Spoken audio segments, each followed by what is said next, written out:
மெய்ச்சுடரோய் மெய் கண்ட தெய்வமே, மித்தையாம் இவ்வுலகை மித்தை என்றறிந்திடச் செய். அபயம் அபயம் கந்தா அபயமென்றலறுகிறேன், அமைதியை வேண்டி அருமுகா வா வா வென்றேன். உன் துணை வேண்டினேன் உமையவள் குமரா கேள், அச்சம் அகற்றிடுவாய் அமைதியை தந்திடுவாய். வேண்டிய துன்னருளே அருள்வதும் கடலேயாம், உன்னருளாலே உன் தாழ் வணங்கிட்டேன். அட்டமா சித்திகளை அடியனுக்கு அருளிடப்பா, அஜபை வழியிலே அசையாமல் இருத்திவிடு.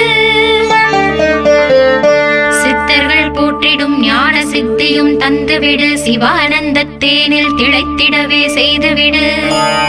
அருள் ஒளி காட்சியை அகத்துள்ளே காட்டிவிடு, அறிவை அறிந்திடும் அவ்வருளை நீ தந்துவிடு. அனுகிரகித்திடுவாய் ஆதி குருநாதா கேள், ஸ்கந்த குருநாதா